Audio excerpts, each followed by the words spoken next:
Hi friends, today our topic is Precis writing. What is Precis writing? Precis is one of the important writing skills that we need for all purposes.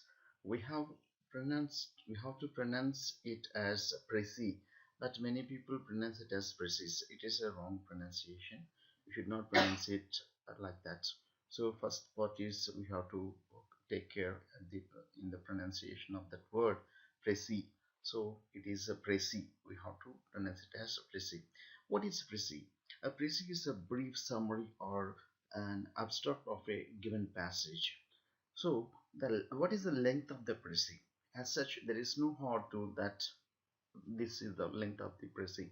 But in general, we follow that it must be one third of the given passage. So, précis means we have to make a passage to one third of the given passage. So that is précis. Next, what is the importance of précis? Why why should we learn and where it is used? So, précis is one of the important skills required for students for their enhancement of writing and as well as reading skills, and it also useful for their enhancement of vocabulary. Then it is when it comes to the application point of view where it is useful. Prezi is very useful in decision making. For quick decisions, clear decisions, it is very much useful. It is important for busy people, like most uh, busy people in the business sector, in the administrative sector, and for politicians also, because they may not have much time to go through the in detail reports or in detail content of any particular area. So that this pressy will help them to take quick decisions, and so that they can save time and they can take quick and clear decisions. That's why this pressy is very much useful for them. And how to write a pressy? There, first of all, before writing a pressy, we have to read. We have to take three readings. In the first reading, what we are supposed to do? In the first reading, we have to uh, read the entire passage quickly. For what? First one, to know the central theme of the passage. What is the central theme? Is it social, political, economic, scientific?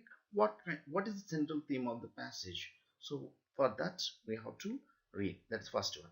And second one, to know the tone of the passage. What is the tone? That is it satirical, serious, or criticism, or what is the tone that is conveyed in the passage by the author? To know that is required. Another one is the type of writing. What type of writing? Narrative writing, descriptive, persuasive. What kind of expository? What kind of writing it is? To understand this, we need to read. This takes place in the first phase of reading. And after going to all these, we come to a conclusion. We come to an idea about the passage. Then we have to find out a suitable title to the passage which is relevant to the central theme, and the title should be clear and precise. And how to write the title? In a title, every word except preposition and conjunction, every word should start with a capital. Like that, we have to write a title. So that is first reading. And in the second reading, that means we have to read again.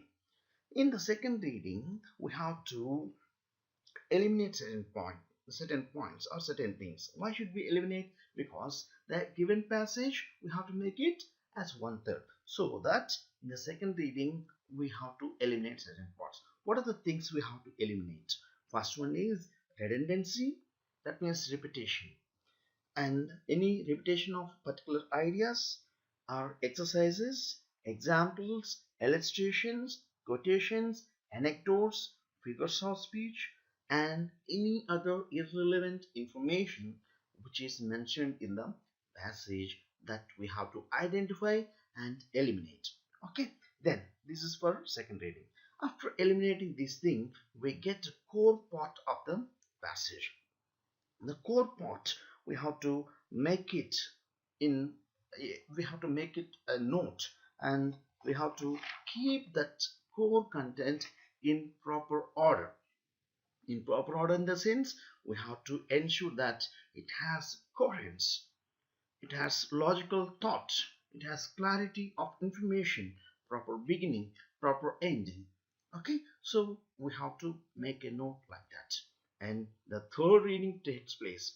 That is, the third reading, we have to ensure that this entire part has a clear meaning, and it is some fitted, or it has some uh, abridged properly, as like as one third of the given passage. And another things we should take care of at the time of writing Percy. What are they? The other things are, first one is it must be grammatically error free, and we should take care of punctuations, and it should be written in third person only. And another one is we should not cut copy paste, we should not do any cut copy paste work. Okay, we should not take the exact sentences from the passage, but how to write, we have to write in our own words.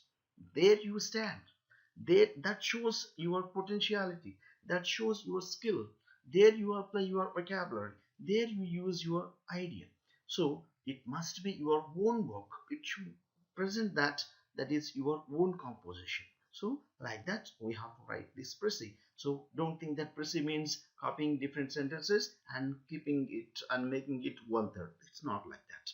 We have to make it one third by using in our own words. But we should take care that we have no authority, or we should not use, or we should not present, or we should not include any personal opinion, personal idea, or comments to the given passage. Just we have to take the passage as source, and we have to abridge to one third, and we have to make it one third to the main points, core points. Okay, like that only we have to write. Then in the third reading, we have to once again check the length of the passage.